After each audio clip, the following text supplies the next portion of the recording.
Okay, so good morning and welcome back to Classical Mechanics 1 course at CMI. Today is, I think, the fifth lecture, our fifth meeting, 5th October 2011. Yeah, so I believe there was a question from Siddhant Shah, is it? Please go ahead. Sir, yes, sir. In problem set 2, question 3, you've asked, you've said identify the condition based on the matrix, on a matrix, right? A, B, C, D. Interpret the question, interpret the result based on that matrix, yes. So like an equation in that matrix, or I'm not sure how Sure. to. Sure, yeah, an equation concerning that matrix would be fine. Okay. Yeah. Sir, I actually have a question. Okay, please identify yourself when you speak. Sir, I'm Rajdeep Ghosh. Yes, please go ahead. Yes, sir. So I was done with that question, but it really bugged me because I could not sort of see why we would care about the vectors x cap plus by cap, because they are not even the images of x cap and y cap under this transformation. Okay, there is. Okay, I have not described the full story in this problem. Yes. I have not described the full story. Maybe sometime when there is more time, I will describe the more story. I mean, there is some differential geometry involved here, which I am suppressing. So yeah, so the math part is okay, but why we would care about them in the first place is a little weird. Okay, but no, see, this was based on a question from the audience. Now, I don't know who asked this question. It was about, the question was, suppose we make some change of coordinates. In this case, we have done a linear change of coordinates. Yes. How do we know, can we guarantee that the new coordinates are such that the vectors along those increasing directions are orthogonal or normalized? How can we guarantee that? Or is it automatically guaranteed? This was the sort of question that came up. If somebody who asked it can identify themselves, I'll be happy. Yeah, so this problem was a partial attempt to start addressing that question. Yeah, so I request you to hold on. This will be elaborated on further either in this course or elsewhere. Yeah. Okay. Okay. Sure, I understand your concern that the full story is not here. Yes. I will need to introduce yet more terminology and notation and so on. So okay. I am parceling it out in small bits. Sure. Yeah. Nature reveals itself in small bits also. So we have to be, no, I am just making excuses, but it is a fact. Nature reveals itself only in small bits. We have to probe it, find out the meaning, and then turn things around. Sometimes we have to do that. So take me to be nature for a moment. Yeah. Any other question?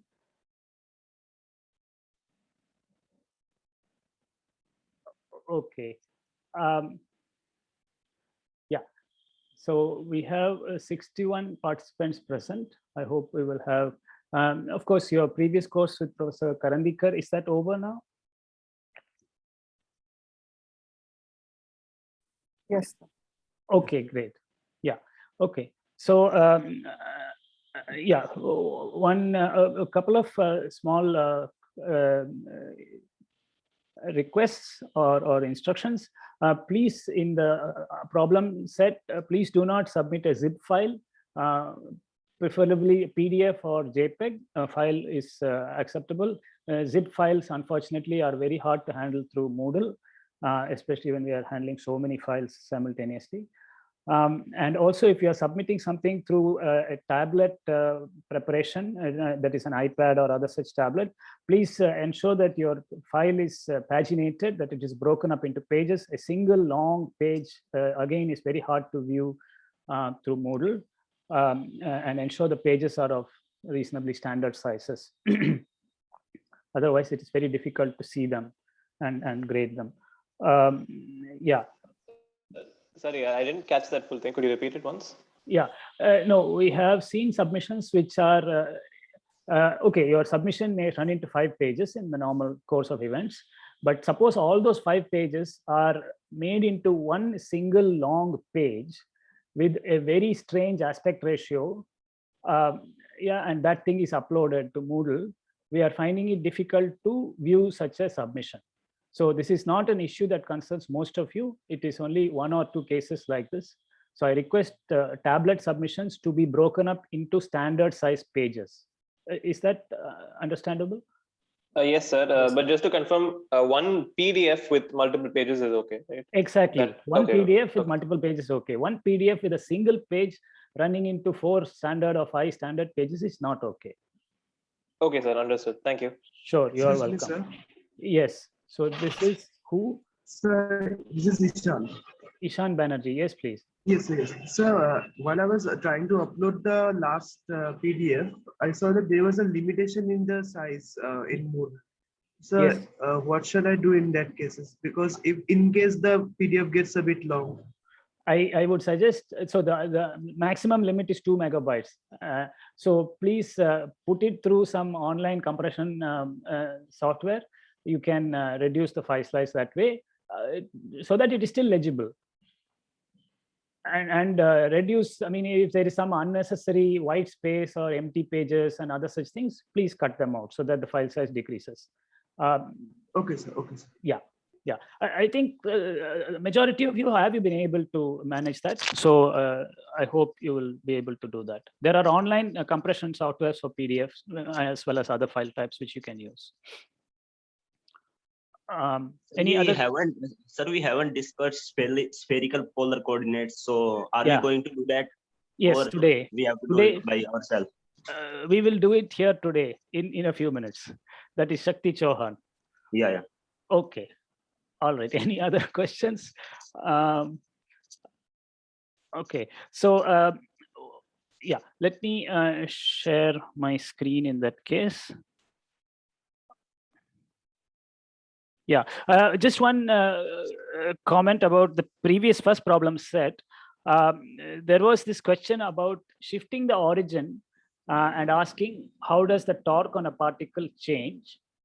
Now, when you shift the origin of then the radius vector of the particle changes. The radius vector of the particle changes. However, the force on the particle does not change because the force actually acts on the particle at the location of the particle. It is independent of the origin of your coordinate system. So the force does not change. The radius vector gets shifted, goes to r plus a or r minus a, depending on how you set it up. And therefore, the torque will also change. The torque is not invariant. The torque is defined with respect to an origin. So the torque will change, and it will change by an amount given by a cross f. Or minus a cross f, depending on how you set up your system. So this was something that I think confused a few of you. I can in fact go back to the figure, perhaps. Figure of the force. Any question about this, by the way? You're welcome to ask while I search for the figure.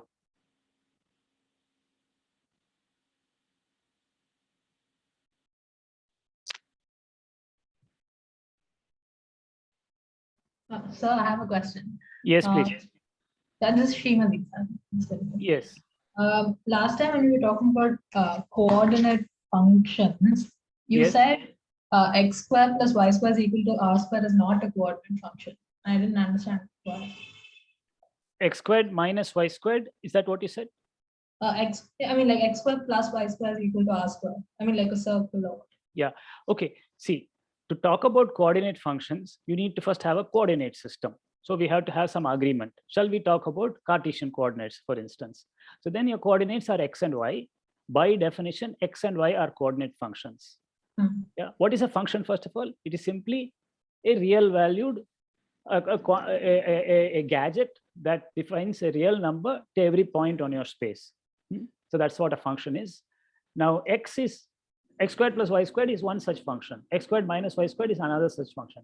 X itself is one such function. Y itself is one such function. Right? I mean, after all, x assigns the abscissa of your location to that point. It is some number. So you are comfortable with these functions? Yeah. Okay, now among all these functions, we pick two and call them distinguished functions, namely coordinate functions, namely x and y. End of story. All other functions are not coordinate functions. So x squared minus y squared is not a coordinate function for Cartesian coordinates. Now let us change to a different coordinate system, like polar coordinates, r theta. Now, since you change your coordinate system, the coordinate functions also change. Now there will be r and theta. Whereas r squared is not a coordinate function. It is the square of the coordinate function. Or r sine theta is also not a coordinate function.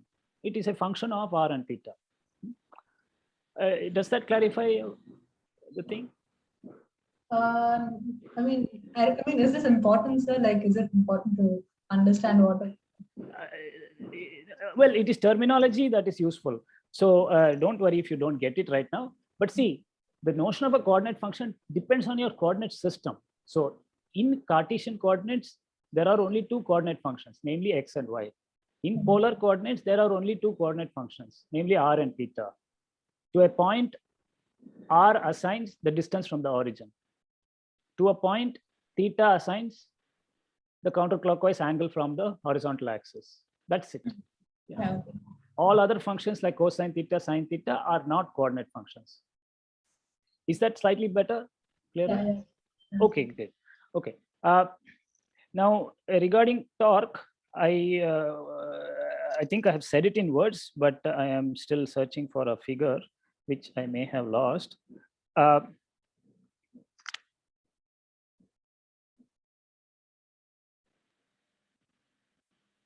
Let me.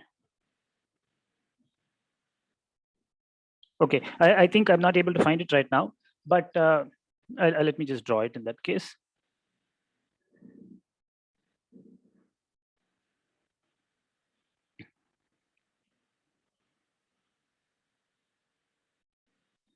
Yeah, so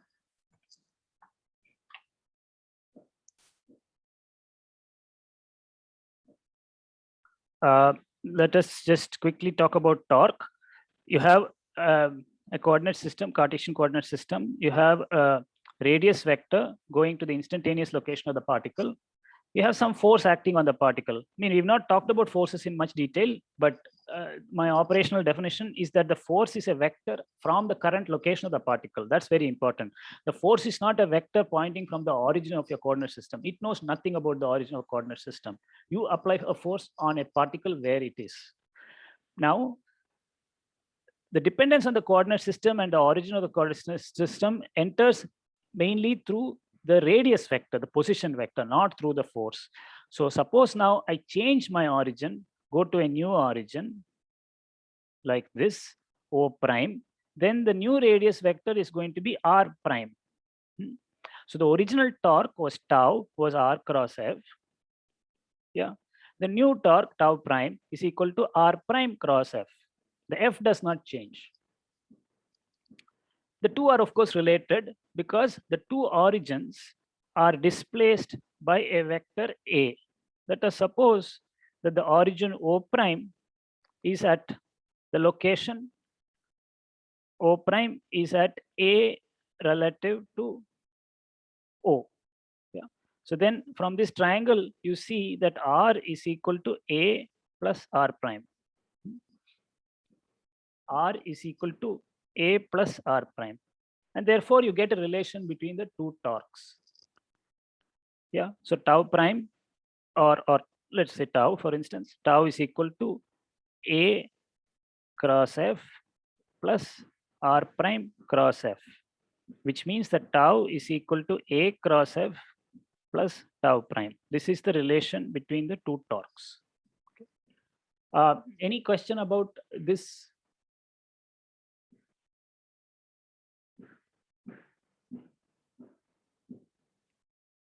Okay, so now let us return to our discussion of polar coordinates. We were talking about plane polar coordinates, which now I think you have become relatively familiar with. Just to recapitulate, polar coordinates were defined as x is equal to r cos theta, and via the equations x equal to r cos theta and y equal to r sin theta. And this was the figure. Then we went Sir, on. Yes, sir? please. Yeah. Sir, I didn't get why do we need to shift from Cartesian coordinate system to plane polar coordinate system? Ah. Like, what is the like extra feature we are getting from plane polar coordinate? Good question. The reason is that in some problems of physics, there may be certain symmetries present, such as symmetry with respect to rotations about a point. And in such circumstances, or for instance, if there is a heavy central object around which other bodies are moving, or there is a wire carrying some current and you are looking at the magnetic field around it, a straight wire. In all these problems, or even in an atom where there is a heavy nucleus and electrons around it, in all these problems, it is found that Cartesian coordinates are not particularly convenient. Many features of the system are revealed in polar coordinates rather than in Cartesian coordinates. That is because Cartesian coordinates lay great emphasis, the polar coordinates lay great emphasis on the distance from the origin. Yeah. And if there is a very distinguished physical object at the origin, then that is very helpful.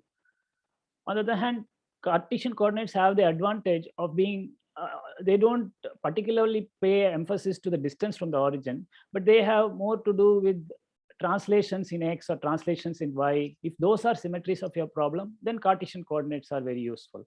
Okay? So it is really a question of what problem you want to solve. And depending on that, different coordinate system can be more helpful. We will see examples of this, of course, in the upcoming discussions. Does that provide some insight?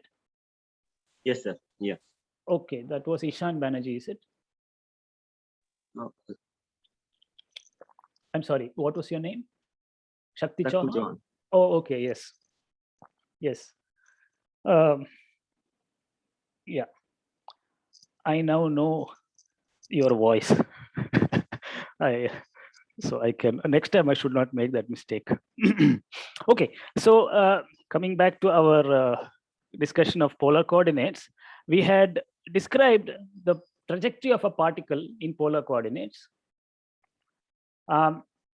So the radius vector of the particle or the position vector of the particle was written simply as r hat, where r is the distance from the origin. Yeah. So starting from that position vector, we computed the velocity vector, which is r dot. There were two terms, and a key property was that the unit vectors in the r hat and theta hat direction do not have a fixed direction in polar coordinates. As you can see from this picture, at these two locations, the r hats point differently. So we had to find out how does r hat change along a trajectory, and we did that. Similarly, we had to compute how theta hat changes along a trajectory. We did that too. Using all those results, we found a formula for the velocity of the particle, and let me display that formula. It is a very nice formula. V is equal to r dot, and that was given here. There are two terms, one of which, so it's a r dot r hat plus r theta dot theta hat. So these two terms have some name and meaning.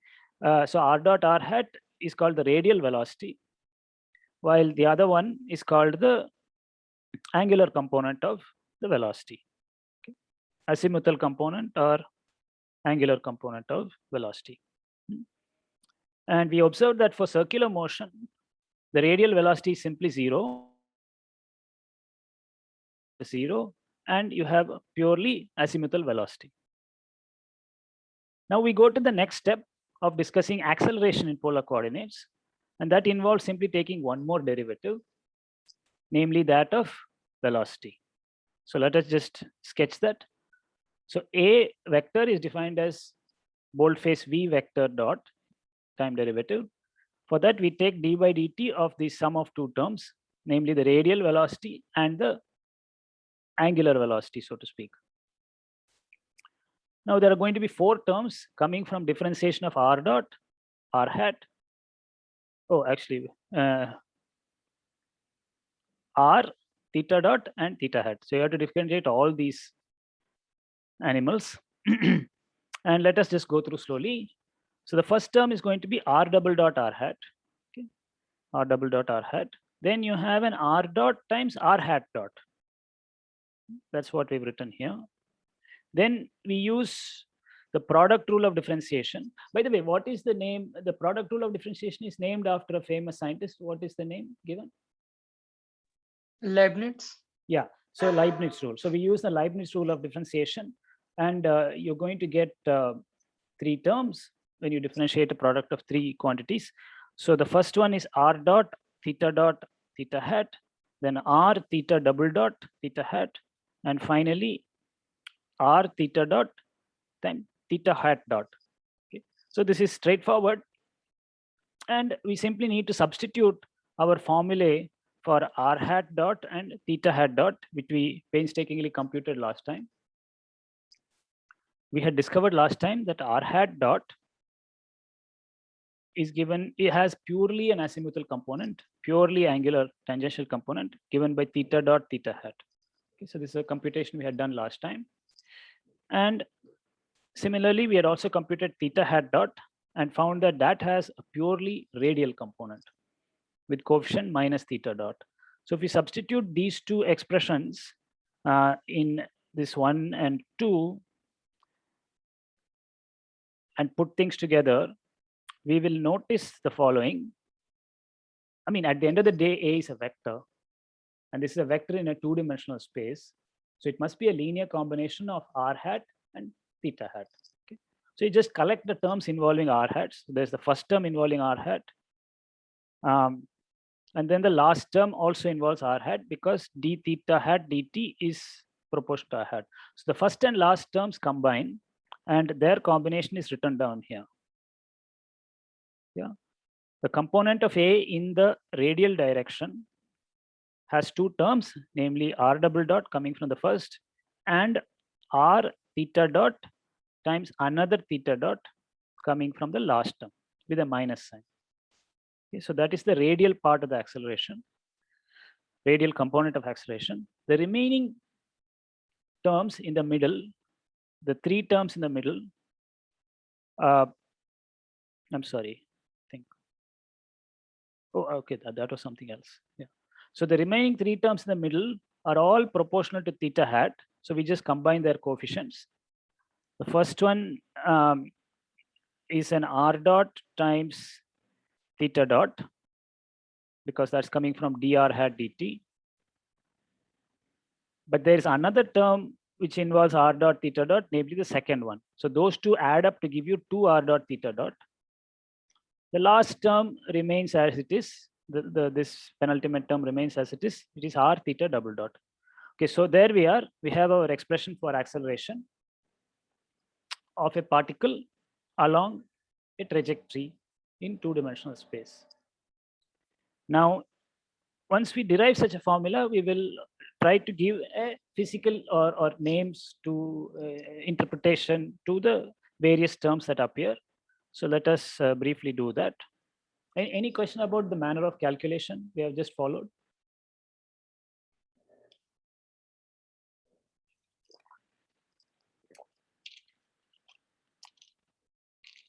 Okay.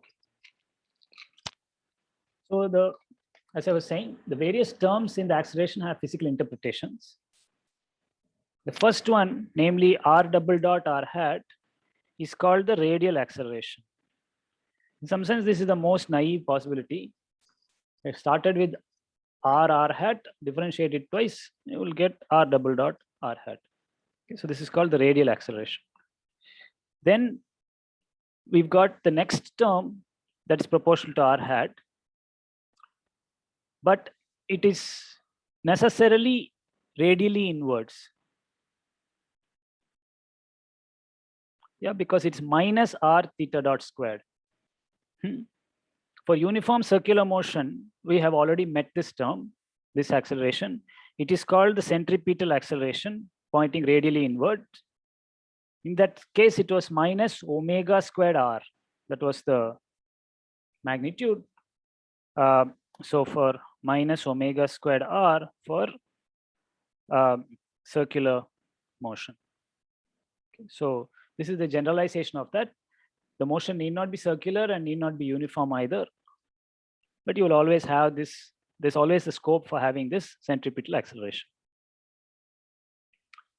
Then we have two more terms. We have the r theta double dot theta hat term.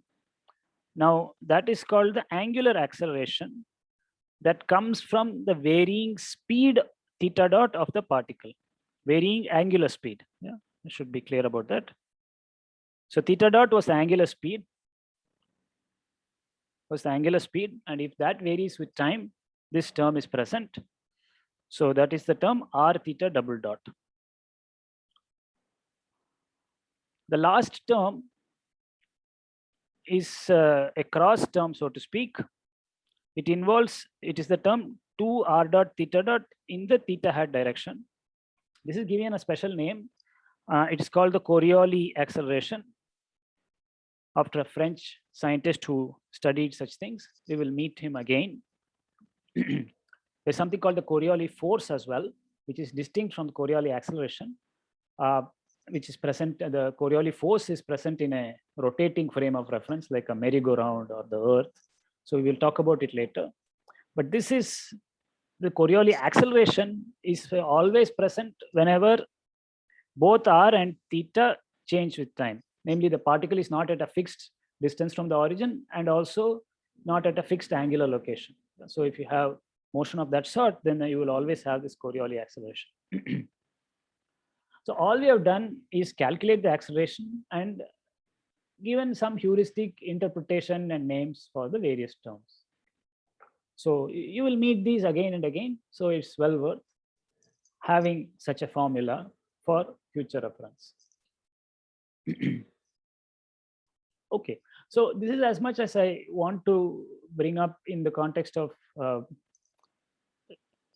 plane polar coordinates. We will now make a brief, we will briefly discuss spherical polar coordinates. Any questions so far?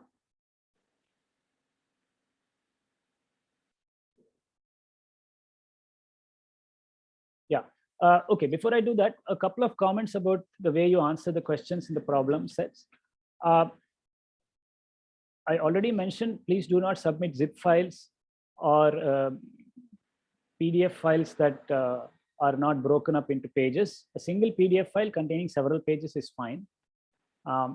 Another request, please write your conclusion. You have done some calculation, you have to write a conclusion. What is the result? It's not enough just to write some formulae. So please do write a conclusion. Another thing is that it is not necessary to copy down all the questions that have been already given to you. Yeah, you can answer the questions. I mean, if you want to briefly write what is asked, you are welcome to do that. But some of you have actually copied the entire question paper. That is not necessary. And in one case, I think, yeah, I had not defined what associative or non-associative means. I think all of you, most of you have looked it up or are aware of it, and that is excellent. I think in one case, there was some confusion between associative and commutative. It's a bit unfortunate. But anyway, if you're not familiar with the term, please do look it up or ask me. Sure. Okay. So, sir, yes. for the conclusion, yeah, is it okay if we like box the final result we get instead of writing a separate conclusion? Or yeah, see, what I mean is that, okay, suppose I am asking you to show by a counterexample that the cross product is not associative. All right. Now, imagine your answer consists of proposing some three vectors A, B, C, calculating their cross product in different orders with different parentheses and getting two answers. Now, that is not sufficient. I mean, even if you box the final formula, it's also not sufficient. You need to say, and therefore, this is not, and therefore they are not associative. Therefore, the product is not associative. You have to say something. Yes, for this one, sir, for questions for which boxing something is naturally serving the purpose of a conclusion, then yeah, that's also fine. Sure. Yeah. So okay, let's make it clear. Your common sense is very trustworthy, and you can use your common sense. Yeah. Okay. Okay, so that was Rishi Nanda Vanchi. Vanchi is my last name, so. Okay. All right. Thank you. Okay, so yeah, no, see, the thing is that there are a lot of students, and every year we get more students. So to know your name or some connection, I want to know the full name. Otherwise, I will be lost. Yeah. So okay. So any other questions? I think I need to pay attention to questions in the chat box as well. I might have missed some of these earlier. Sir, what is a dot cold? A up above dot cold, like you were asked. You asked in the test. I'm sorry, Shakti Chauhan, what is your question? A dot? What is a dot cold? A dot. A dot. Like yeah. R dot is velocity. So what is a dot? What is it called? Oh, good question. Yeah, you want to give a name for the rate of change of acceleration. I think I would like to suggest that you come up with a name. Sadly, we don't have any common name for that, or at least I'm not aware of it. So if you can come up with a nice name. I think it is called jerk, if I'm not wrong. Okay, perhaps. Okay, I've heard that term. I wasn't aware that it is okay. I didn't know whether it's precisely this, but okay, perhaps it is called joke. So anyway, it's a good question from Shakti, and somebody has answered. Who is that who answered? Is it actually useful for us, sir? See, the rate of change of acceleration comes up occasionally. Here we were just observing that it tells you something about the acceleration vector going around in a circle, but it's not something that you encounter very often. Yeah, I must say. I mean, acceleration is much more common. The rate of change of acceleration, I mean, it's an important quantity, but we don't often speak about it very often. So yeah, and that reflects my lack of immediate ability to come up with a name for it. I think it's used more often by engineers than us. Perhaps. Yeah, sure. So yes. So, I mean, I have seen that word, yes, but you may be right. Okay, so there are some questions in the chat box, which I guess I need to address. Sir, how much file size is limited to on Moodle? 2 megabytes. They could increase that to 5 megabytes. I'm sorry, please try to keep things to that size. I have actually put the maximum amount that they permit. Okay, okay, so Anand Ishan Banerjee has said jerk, and okay, yeah. Anyway, I would like to keep it at 2 megabytes. I think that is quite substantial for a few pages of text and drawings. So please try to keep within that limit. Okay, I mean, if they have allowed us to increase the limit, I will look into that, but I don't favor that, having very large file sizes. Okay, any other questions? Okay, and Soham Chatterjee has invited you to use a particular app to reduce the size of your submissions. So perhaps that will be useful to you. Okay, if there aren't any more questions at this point, I would like to proceed to spherical polar coordinates. Sir. Yes, please. Sir, my name is Sam Agarwal, and I wanted to ask if we could write the solutions to the assignments on a sheet of paper and click the photo and convert it into PDF. Yes, please. That will be excellent. Yeah. Or, sir, if there is but an just option, put them into a single file. I mean, if you have several pages, please put them into a single PDF file. Okay, sir. Yeah. Sorry, what is your any other question about that?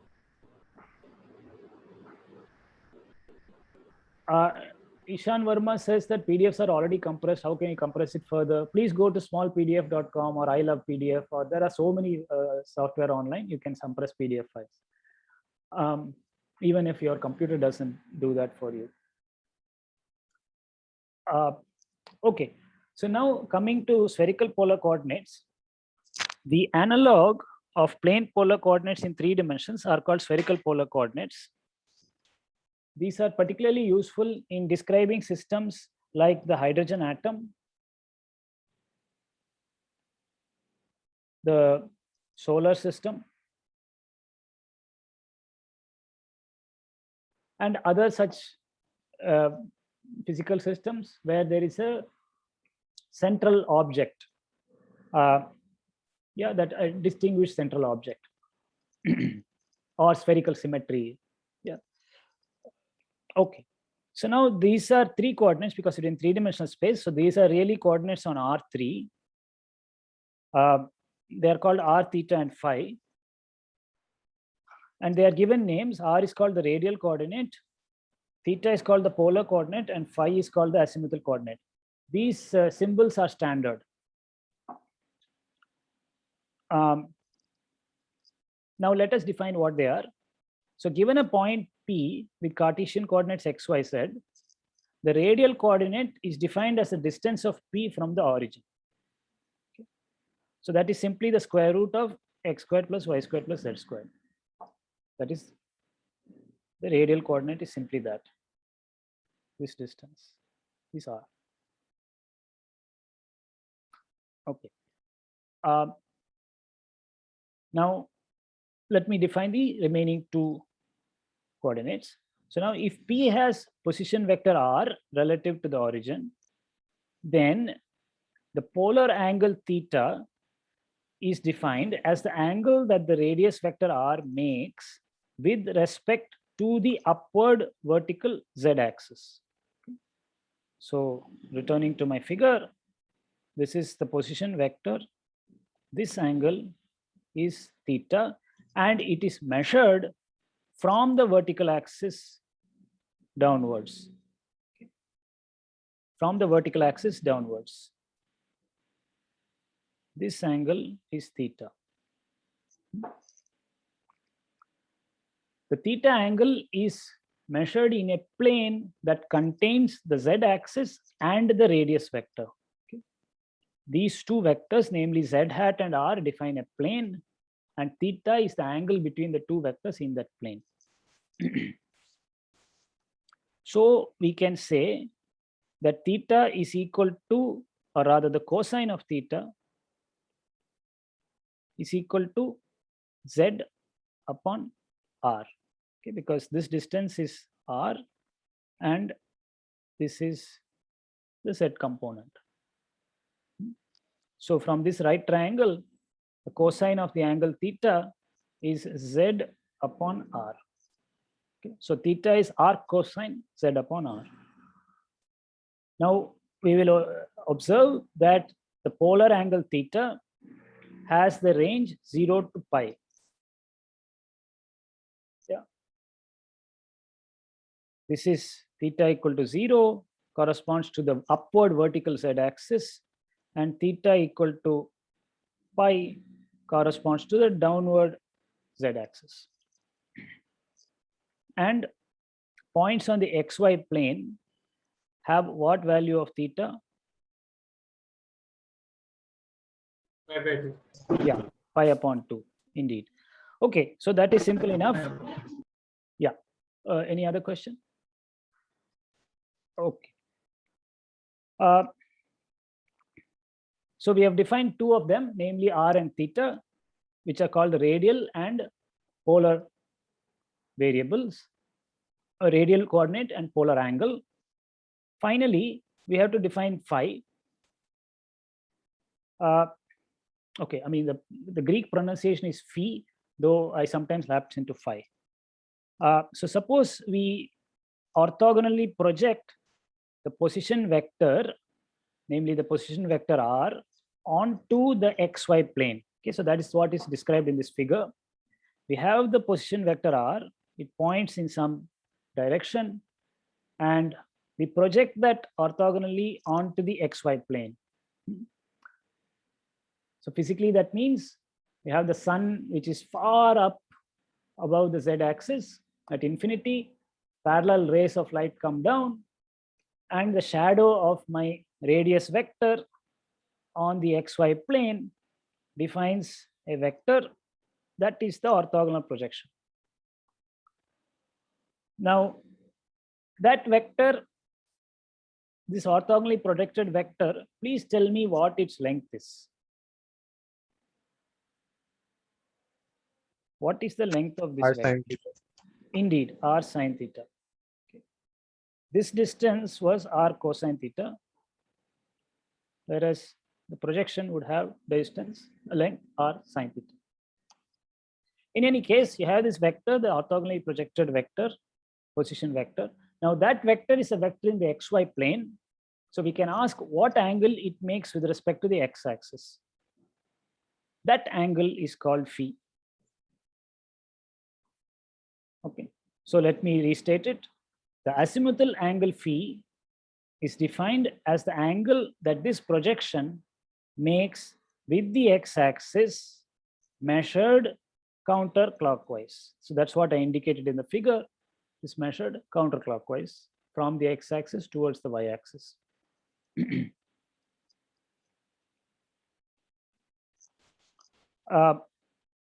Moreover, we can give a formula for the phi. So phi was the azimuthal angle. Yeah. So basically, we are making use of the concepts from plane polar coordinates, because we are treating this vector on the xy plane in the same way that we treated the vector on the xy plane in the previous discussion. And theta, what we call theta there, theta of plane polar coordinates becomes phi of spherical polar coordinates, right? So perhaps it would have been good if I had used phi in our discussion of plane polar coordinates, but one just needs to get used to this abuse of terminology or abuse of overuse of symbols in a not a particularly transparent manner. Okay. So now we can immediately see that this angle phi is given by the arctangent of y upon x, or rather tan phi is equal to y upon x. This is something we are familiar from plane polar coordinates. The same formula continues to hold from this figure. It is also given by the arc cosine of x upon square root of x squared plus y squared. Yeah. This vector here has a length equal to x squared plus y squared, because those are its components, x and y components. Any question about how we have defined these three variables? Sir, what will we do with phi on the x-axis if the point is on the z-axis? You please tell me, what is phi for a point on the z-axis? Seems undefined. Correct. Yeah. Okay. This is the same problem we faced with points at the origin, a point at the origin in plane polar coordinates. So for a point on the z-axis, phi can be assigned any value, or you may say it's undefined. Yeah. Okay, So sir. yeah. So let me make a note of that. So for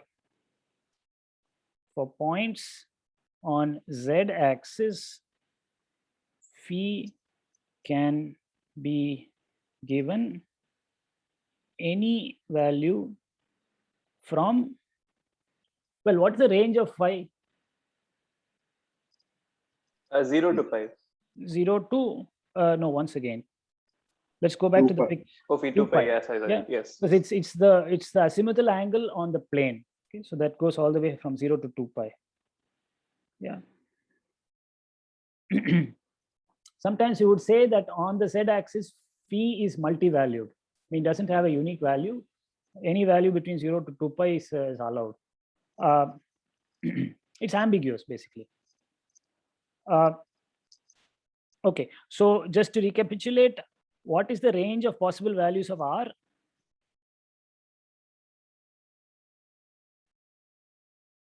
the range of 0 to infinity.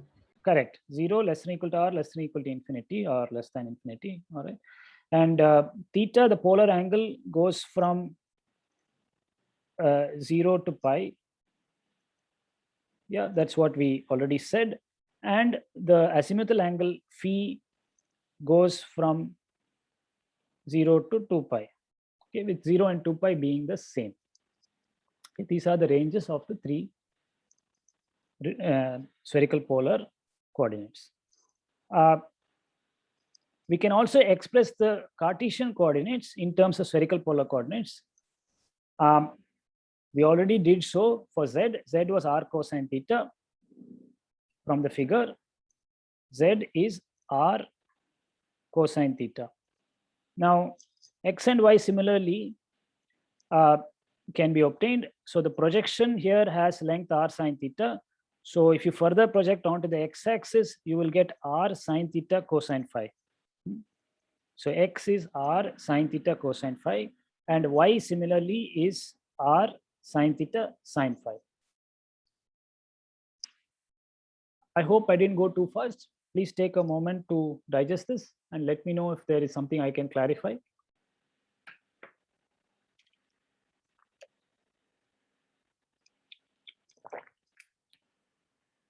I encourage you to draw this picture yourself and chase it down, write all the angles and lengths of the vectors and their projections.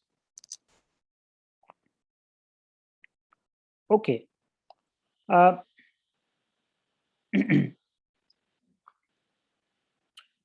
mean, one more relation is that the tangent of theta, the tangent of the polar angle, is equal to square root of x squared plus y squared upon z. Yeah, so that's again coming from this picture. The tangent of theta is yeah,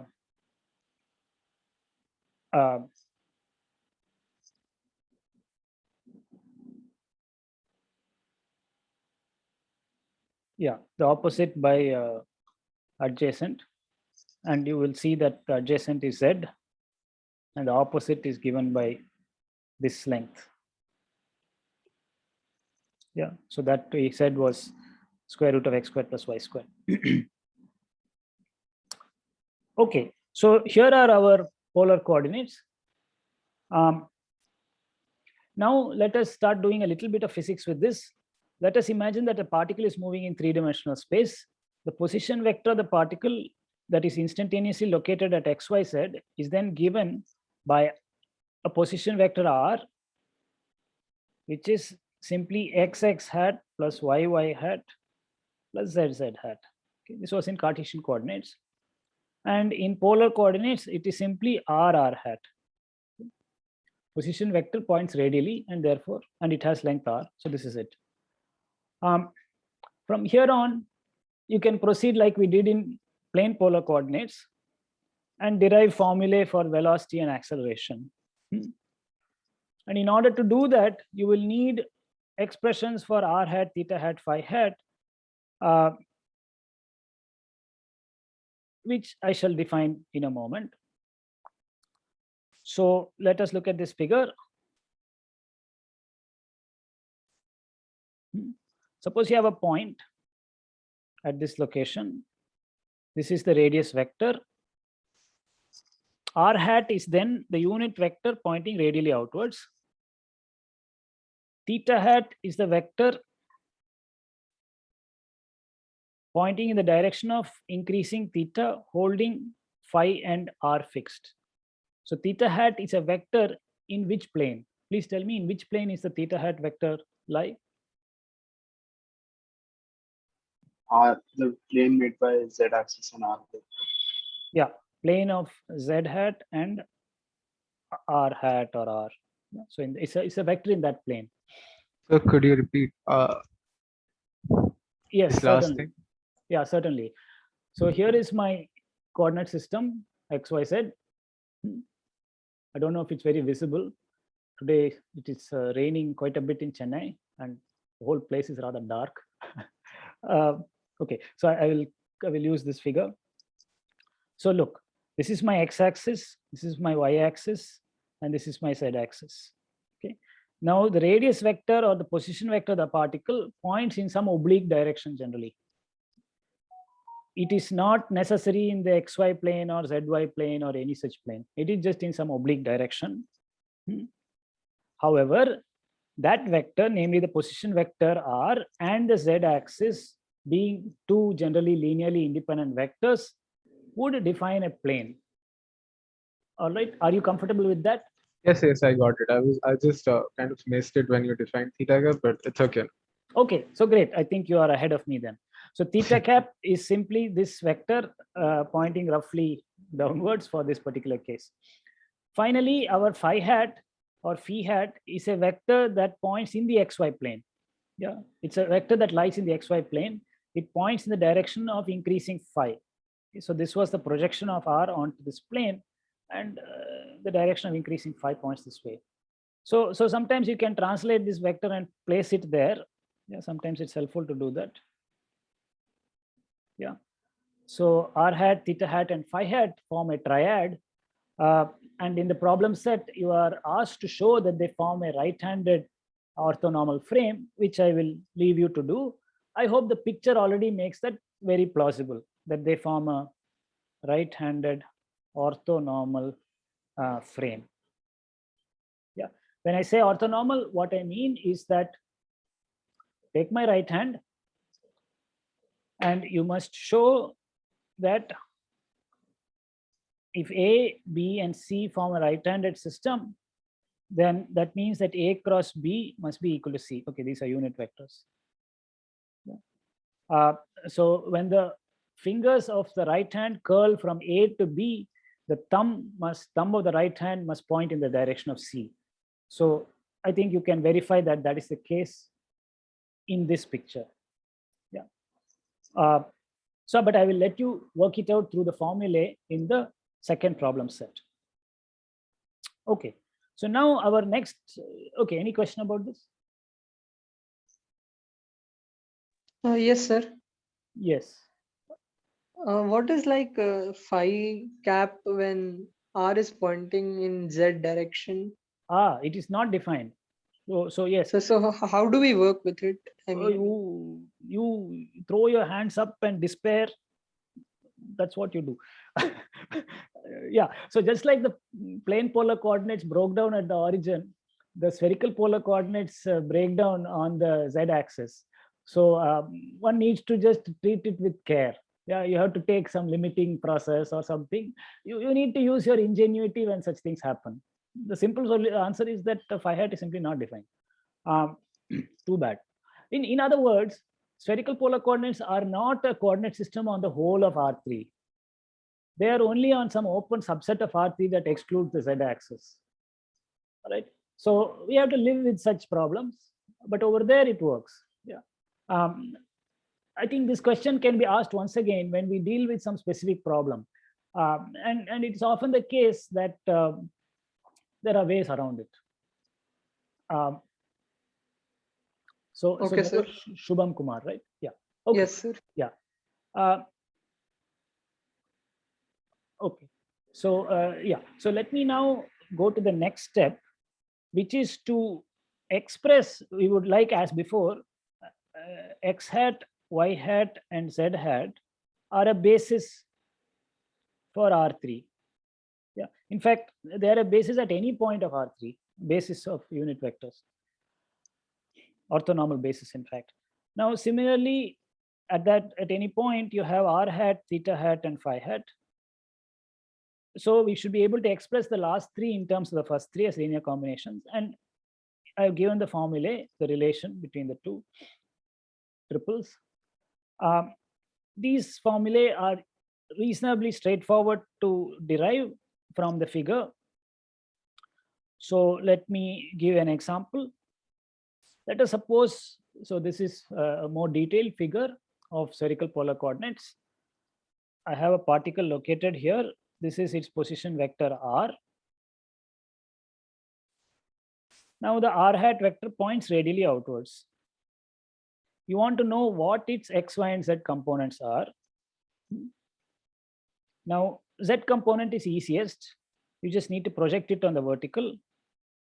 project it on the vertical, the angle it makes to the vertical was defined as the polar angle theta, and therefore the z component is simply cos theta. So r hat is equal to cosine theta sine z hat. I hope that is clear. Okay, now we come to the question of what its x and y components are. And for that, we need to project the r hat vector onto the xy plane. We already did that. That projection has been drawn here. Remember that it had a length r sine theta if you projected the whole thing. But if you project only the unit vector, you get only sine theta. Okay, so that was the component. That was the magnitude of the projection onto the xy plane. Now that vector is then further resolved into its x and y components. The angle it makes with the x-axis was defined as the azimuthal angle phi, and therefore the x component of r hat is simply sine theta cosine phi. Similarly, the y component is sine theta sine phi. Okay. So using this little bit of trigonometry, we have derived a formula for r hat. Okay. So I encourage you to redraw this figure for yourself and rederive what we did, and also do it for phi hat and theta hat. I want you to derive similar formulae for phi hat and theta hat. You can always compare the answers that I have written down here, but it is a good exercise to do it yourself. But any question about how we went about this?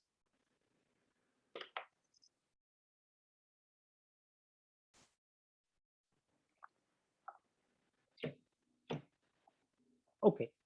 Now that we have these formulae, we are ready then to compute physical quantities like velocity and acceleration. All right. Or for that matter, to check that r hat, theta hat, phi hat forms a right-handed autonomous system. So you will try to do such things in the second problem set. So I don't want to go through those details here. I think it's very important that you try that by yourself as well. So I will let you do that. Any question about this? All right.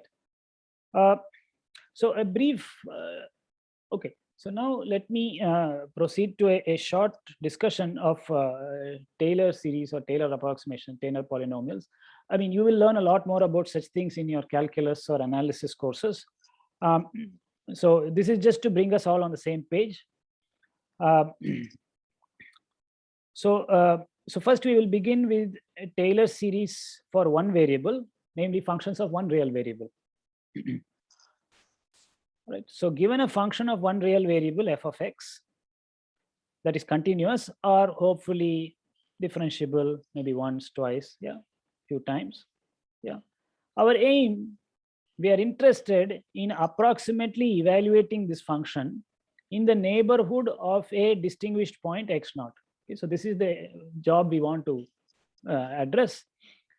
And so we basically want to evaluate f of x for x near x naught.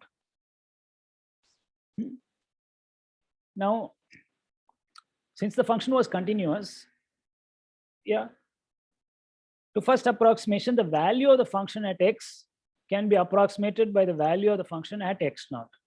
So this is the leading approximation or first Taylor approximation. So that is displayed in this figure.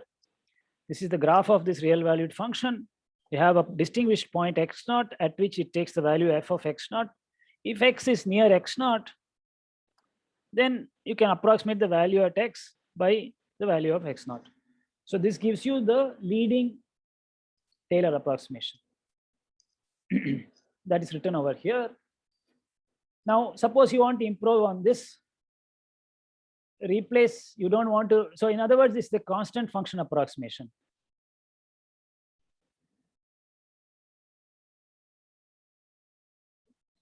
We're approximating f of x by a constant function, namely f of x naught. The next best possibility is to approximate it by a linear function. Now the question is, what linear function and what slope must that linear function have? The natural answer is that the slope should be the derivative of the function, the tangent. Okay, so that is what is displayed in this graph. So the next, the linear Taylor approximation is to add a term f prime of x naught, namely the slope at x naught times x minus x naught. Okay, so that will give you this approximation. Yeah, so it will, in this picture, if you want to approximate the value here, you will actually get this value. So it's not the best possibility, but it's, at least it was better than perhaps what you started with. Yeah, it could be. Yeah. So that is called the first order Taylor approximation, or linear Taylor approximation. And you can proceed like this. You want to approximate the function not by a linear function, but something slightly better. Well, the next best thing is a parabola. So you could use a parabolic approximation, and that is called the quadratic Taylor approximation. So this is how it goes. Let me just, before I write down the formula, let me just introduce some notation that we will frequently use. Now, to indicate that x minus x naught is small, we will denote it by delta x, capital delta X, or sometimes dx. Yeah, and say that f of x minus f of x naught is delta f.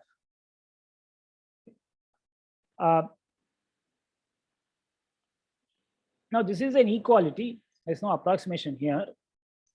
However, in the leading Taylor approximation, the linear Taylor approximation, we approximate delta f by the first derivative, namely f prime of x naught times delta x. Okay, so that is an approximation. I trust these things are fairly familiar to you, so I'm going through it a bit fast. My intention here is mostly to introduce notation and a viewpoint. Any question about how we are going about this?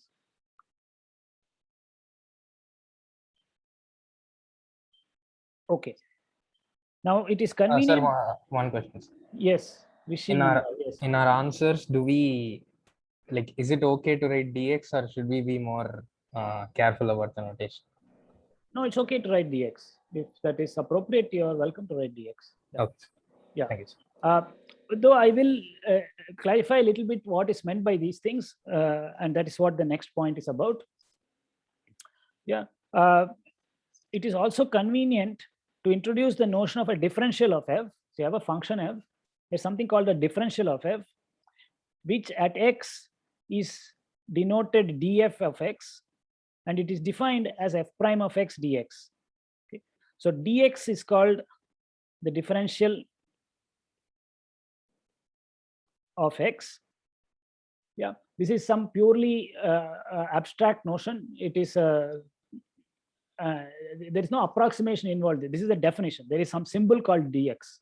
All right, and of course, physically we think of it as a small displacement of x. Yeah. Now there is some abstract object or algebraic concept called df. That's called the differential of f, and that is by definition f prime of x dx. So this is not some approximation. This is an equality. It's called the differential of f. In differential geometry, df is also called a one form. Okay. So you will learn more about this elsewhere. But for now, we will frequently use this notation. So I just want the name to be available to you. It's called the differential of f. And f prime of x, as you know from calculus, is defined as the derivative, is the limit of delta f by delta x as delta x goes to 0. So, so there is a slight distinction between delta f and df. Okay, so it would be good if you bear that in mind. Delta f is the actual distance, the actual difference between f at 2 points. And so is delta x. Whereas df is actually the differential, as is dx. Okay, so if you want to be a bit careful, you can make this distinction in your work. Any question about this? I admit that my approach is rather pedestrian compared to what you may see in an analysis course. But it is also extremely useful. And I hope you will come to appreciate its value.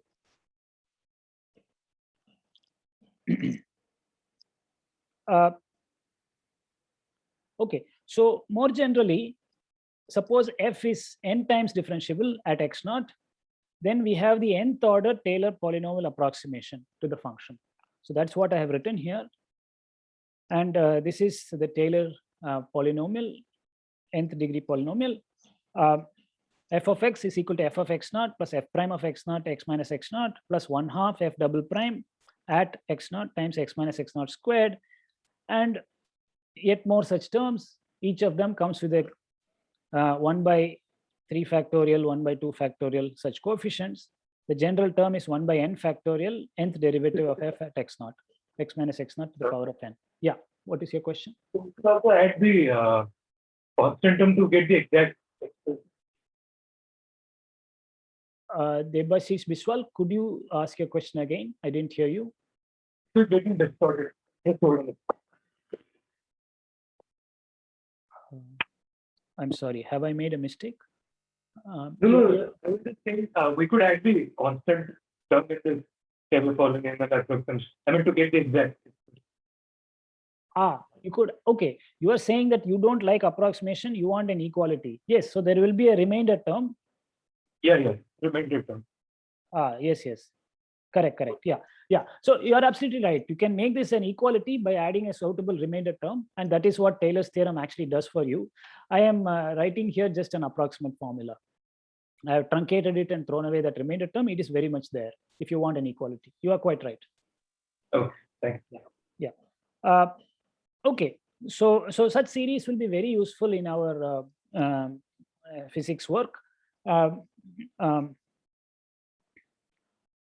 So for many functions that we encounter, the Taylor series obtained by letting n go to infinity, that is, we truncated it at n terms here, nth order Taylor polynomial. But suppose you let n go to infinity, you get an infinite series. For many functions, it turns out that this series converges to the function f of x for x in some neighborhood of x naught. Okay. Now, such functions are given a name. They are called real analytic. So real analytic function is one for which the Taylor series converges to the function in some neighborhood of the point considered. So this is a substantial concept which one studies in greater depth elsewhere. And it has deep physical significance as well. At this stage, we cannot talk about just yet because we need more examples to understand such concepts. In any case, I have just defined for you what a real analytic function is. One which admits a convergent Taylor expansion. Okay. Now, of course, in practice, we need Taylor series for specific functions. So for instance, if you have the function 1/1 minus x, I encourage you to compute the derivatives of this function around x equal to 0. Yeah, find all the derivatives and assemble them in a Taylor series, and that series turns out to be simply 1 plus x squared plus ... So this is probably one of the more familiar Taylor series, and you can and it turns out that this series converges for absolute value of x less than 1. So the radius of convergence is 1. Yeah. Yeah. Yes, please. Actually, in 1/1 minus x, you assume that 1/1 minus x is continuous in the neighborhood of 0, where you are expanding in Taylor series. So you are implicitly defining 1/1 minus x in x unequals to 0, and at x equal to 0, you are defining it's 1. So yes, that's sorry. Okay, I mean, yeah, we are assuming that this function, I mean, and that is true, 1/1 minus x is a continuous function at x equal to 0. It's not just continuous, it is differentiable once, twice, thrice, it's infinitely differentiable. So yeah, so we are able to at least write down the terms in the series. It's a separate question to check whether that series converges, but that too is true. Sir, can we just not treat this like a like an infinite GP, where Yeah. that will also, like if you expand it out, that will also give us the radius of convergence, right? Correct. You're right. And if you like, you can just check. You take this to the other side and just multiply 1 minus x times 1 plus x squared and dot. You cancel the terms, add them up, and you will get 1. I mean, of course, such manipulations require some justification that you can rearrange the terms and cancel and so on. But those are the kinds of things that are shown in your analysis course. But you're right. This is simply a geometric progression. That's entirely true. Okay. Any further question about this?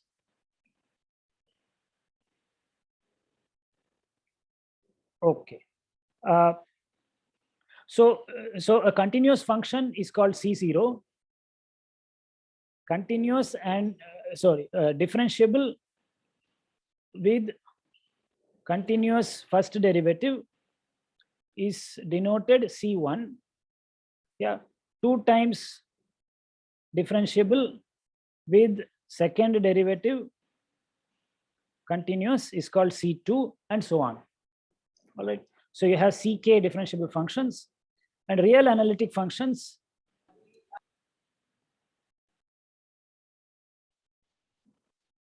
And you have 2 more categories. One is real analytic and smooth. Smooth means all derivatives exist and are continuous. Okay? Derivatives of all orders exist and are continuous. Such functions are denoted C infinity. All derivatives exist and are continuous. That's called C infinity.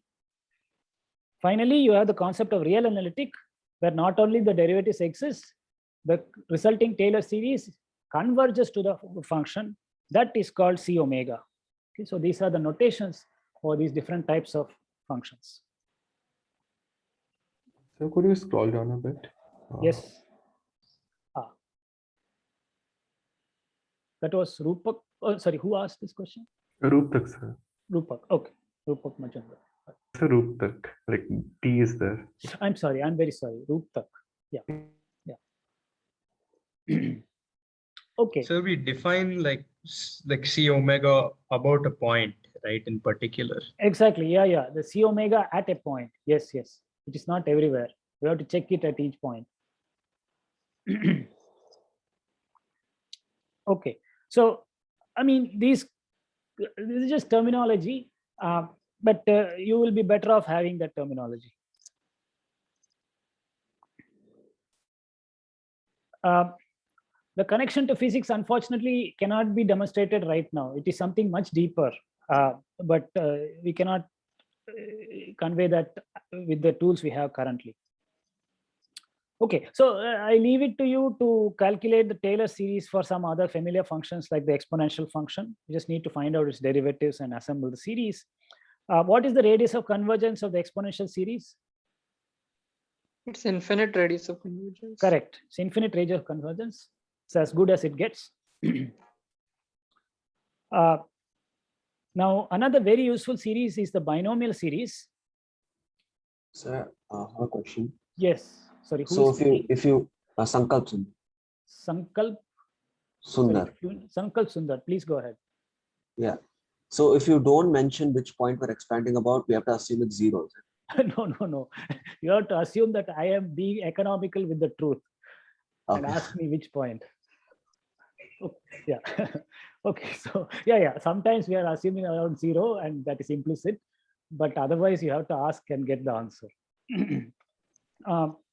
Sir, it's like it won't matter if it is converging always to that, and it will matter if we are approximating it, right? Yeah. So okay, I think. Sorry, please. First, could you tell me who is speaking? Rishi.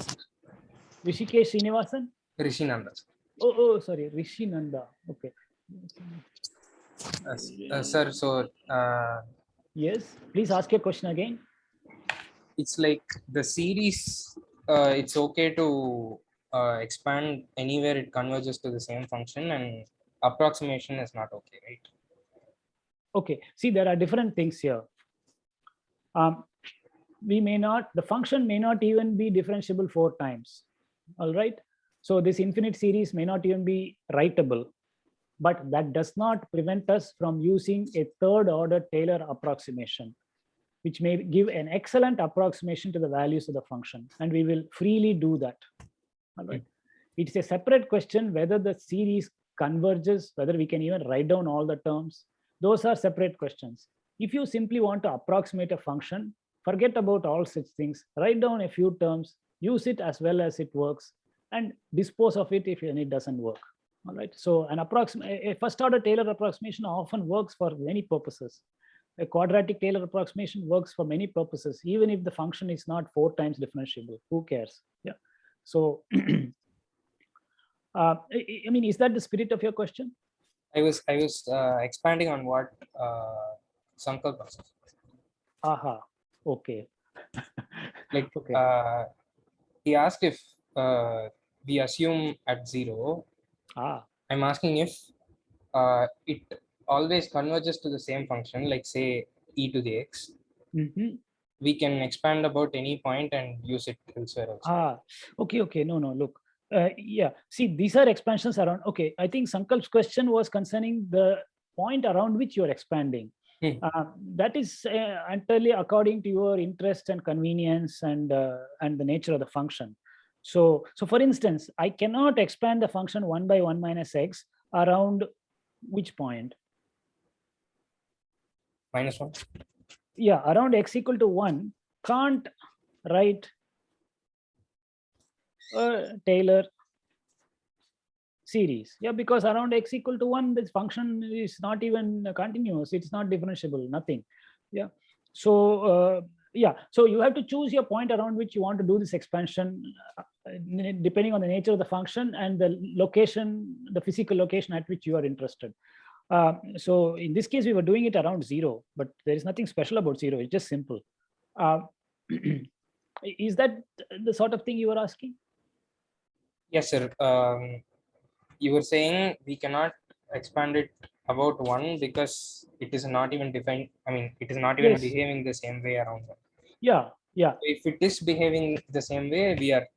It is okay to expand it. Correct. If what do you mean by behaving the same way? We mean that the function is continuous, has the first derivative, second derivative, and however many derivatives you want to write your Taylor series for.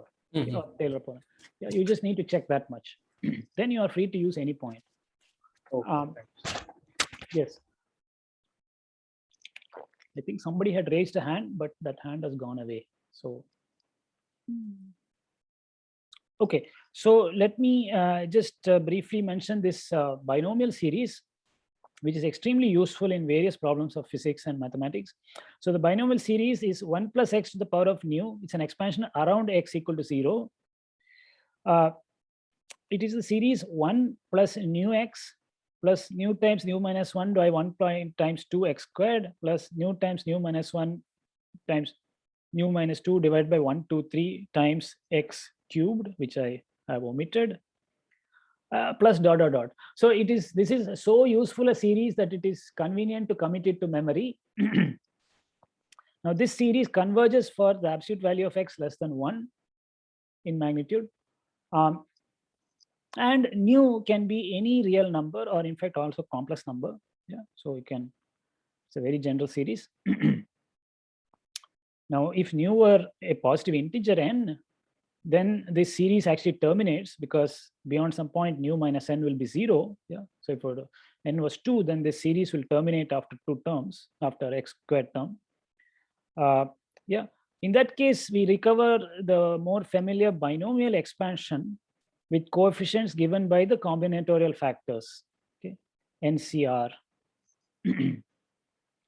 x to the power of r, yeah, summation r equal to 0 to. Yeah, so this is a generalization of that series. So to find the coefficients, of course, the strategy is simply to find the derivatives of this function, evaluate them at 0, then you will get these coefficients. Yeah, so you can do it for this function 1 upon the square root of 1 plus x and discover what the coefficients are. I leave that to you. Any questions so far? Okay, Shakti Chauhan's question, please. Sir, when we use the word origin of any reference, sir, are we free to choose the origin of reference, like any reference can we choose for a particular problem? Yeah, you are free to choose it, but you exercise that freedom with some responsibility, because if you choose an origin that's not convenient, you will make your life and job much harder. So if you're told that the sun is located somewhere and you're interested in the motion of the earth around it, it is convenient to pick the origin at the location of the sun, for instance, or maybe the center of mass of the system. You could, of course, choose the origin to be at infinity. Well, that's all fine, but it may be very inconvenient. Yeah. So yes. So isn't it convenient to choose the origin at the observer location? Sometimes, yes, yes. If you are interested in some things concerning some aspects, let's take, see, it's not always convenient to be the observer's location. See, it will really depend what kind of, suppose you are interested in studying the motion of this bottle, yeah, in this room, and you're especially interested in its rotational motion, okay, not its translational motion. It can move around, but it can also rotate, all right? So if you're interested in studying its rotational motion, it is convenient to pick your origin of your coordinate system to be at the center of the bottle, or at least the point about which the bottle is rotating, at least at the instant considered. So yeah, so it really depends on the physical problem you're studying. We cannot make very general comments in that respect. Yeah, does that help? Okay. Yeah, yes. Okay, your hand is gone, so okay. Now the concept of Taylor series can be extended to more than one variable. Suppose you have a function of two real variables, a real valued function of two real variables, namely a function from R2 to R. Yeah. Then we can write down the Taylor expansion of f around a point x0, y0 at which the function is sufficiently differentiable. I will simply write the formula and let you understand it. In some sense, you can get this formula by thinking of f as a function of x, writing the Taylor expansion, and then expanding the coefficients themselves in Taylor series in y.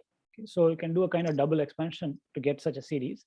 But the structure of the series is very recognizable and pleasing. So the terms are very easy to remember. So f of x comma y is equal to first approximation, it is simply the value of the function at the reference location x0, y0, about which the expansion is being performed.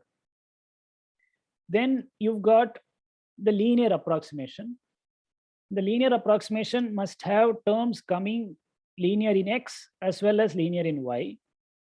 The corresponding coefficients, of course, when I say linear in x, it is x minus x0 because you're doing an expansion around x0. So the x minus x0 is the departure of x from x0, which you may call delta x, and this is delta y. Okay. Now the coefficient of that is basically the slope as we had previously. So in this case, the derivative of f with respect to x is replaced by the partial derivative of x with respect to x. And similarly, partial derivative of f with respect to y, of course, all evaluated at the reference location, point at which you're doing the expansion, around which you're doing the expansion. So you have two such terms. Yeah, that will be the linear Taylor approximation, Taylor polynomial. Then you've got the quadratic Taylor polynomial. You need a few more terms, quadratic terms. There are 4 of them in this case. Let us see what they are. Yeah. They involve x minus x0 squared, y minus y0 squared, and 2 cross terms involving x minus x0 times y minus y0 and y minus y0 times x minus x0. So these are the 4 quadratic terms, and they have their own coefficients. The second derivative of f with respect to x, partial derivative, the second partial of f with respect to y, the mixed partial, so this is called the mixed partial of x, partial second f dx dy, and d2f dy dx. So these are called the mixed partials. They are the coefficients of these 2 terms. All right. is the notation at least clear to all of you? And have all of you heard of partial derivatives? Or is that a concept that is not familiar? Partial derivative is the same as ordinary derivative holding the other variable fixed. Okay. So if I have f of x comma y is equal to cosine xy, then partial f partial x is what? I differentiate with respect to x holding y fixed. Okay. So I will get minus sine xy times y. Okay. So this is the partial derivative of f with respect to x. Any question about how that is done? Sir? Yes, please. In Roshana, is that right? Yes, yes. Yes, please. For what you've written in f of x comma y, Yes. can you explain how does that dou 2f by dou x dou y, like however you pronounce it, how does that work? The second derivative. Let's do that. Good question. Let's do that. We have computed the first derivative of f. Is this acceptable to you, this formula? Yes, that I'm familiar. Oh, great. Okay, great. Then let's go to the next one. I've already differentiated with respect to x. Now I want to differentiate the answer with respect to y. That is the process we are following. Okay, so that is what this order means. Partial x followed by partial y. So that I simply take this formula and differentiate it with respect to y holding x fixed. I'm going to get two terms. Suppose I differentiate y, I will get 1 times minus sine xy. I'm using Leibniz rule of differentiation, product rule. All right. And then I differentiate the sine of xy with respect to y. So I'll get minus cosine xy. And then the chain rule gives me an x. And then there was a y there already. So you have to all tell me whether I've done this right. And Roshana has to tell me if she follows the calculation. Yes, sir. I can follow. Okay, so are you now comfortable with computing the second partial of f with respect to x followed by y? Yes, sir. I understood. Okay, excellent. Now you can do this in the other order. Yeah, you can first differentiate with respect to y and then with respect to x. All right, and I encourage you to do that. And lo and behold, you will find the two are equal. You will find that the second derivative of f computed with respect to y followed by x is the same as the second derivative of f with respect to x followed by y. So this equality of mixed partials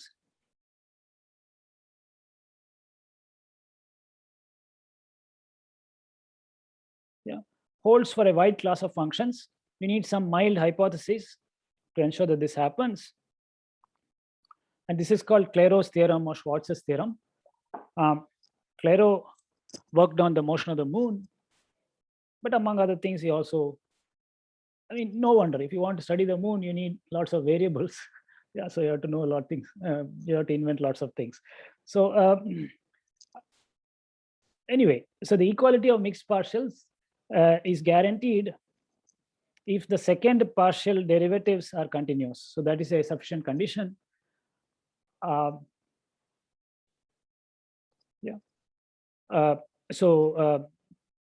that would mean that these two terms that I've written here separately are actually one and the same. These two terms in the quadratic Taylor approximation are actually one and the same. Okay. Okay. So I know this was somewhat rapid discussion of Taylor series. Sir, yes, please. Vijay and Rai, is that? Yes, sir. Second partial derivative are continuous in since R2, I mean, from the R2 space to R, or yes. We are just seeing that component wise, the continuity? Yeah, I mean, of course, there are several second partials. I mean, you have df, dxy, and yx. Yeah. Yes. So all of those would be functions R2 to R. So exactly from R2 to R. So there are several so functions. The continuity argument we are assuming is R2 to R. Exactly from R2 to R. Yeah. Okay. Yes. It took a long time to prove this theorem to people's satisfaction. Clairaut gave some rough argument. Took a couple of 100 years or something. Not sure. I mean, something of that sort. At least 100 years. Okay. Any other question about this? So when a function is set discontinuous when you are dealing with multivariables. Yes, you can have that. Yes, yeah. Yeah, a step. I mean, the staircase is a discontinuous function of two variables, you could say. The height of steps is discontinuous. And for there are functions which violate the equality of mixed partials where these conditions don't hold. Sorry, but am I addressing your question? Xy by x root over x squared plus z squared at 0, that is discontinuous. Hopefully the partial derivative exists, but the total derivative doesn't. So they are along. Yeah, you can cook up examples where these derivatives don't agree. Yeah. I mean, I don't know the specific one you proposed. I will leave you to check that for yourself. On 3D graph paper, will it look like a hole in the blanket? Oh, sure, that is a discontinuous function. Yes, if you, I mean, if you redefine the value at one point to be not the limiting value from all sides, but something else, that will be a discontinuous function of two variables. Yeah, well, not a whole, but you have to raise the point or lower it a little bit. See, this is a discontinuous function of one variable. For two variables, you have to have a little bit more imagination. I am a little bit handicapped in drawing such things, but I can make an attempt if you want. Suppose I have three-dimensional space. I mean, a canyon. I mean, you know, Chamba, which you are from Patna. Okay. I don't know whether you have ravines in Patna, or if you go a little further east or west in a Chambal, you have these ravines, right? I mean, where Pulan Devi used to live. Yeah, you have this like step-like formation, a deep gorge. So that is a discontinuous function of two variables. The height function over the Earth's surface is discontinuous if at a point it suddenly drops and then proceeds. Does that help at all? Yes, sir. Okay, fine. Okay, so let us now leave our discussion of Taylor series for now, unless there are any further questions. I am sorry, I have gone out of time. I've seriously exceeded the time limit. So I will talk about vector calculus next time, namely on Thursday. I apologize for this delay. Unless there are some urgent questions now, we shall end this lecture and continue next time. So please do tell me.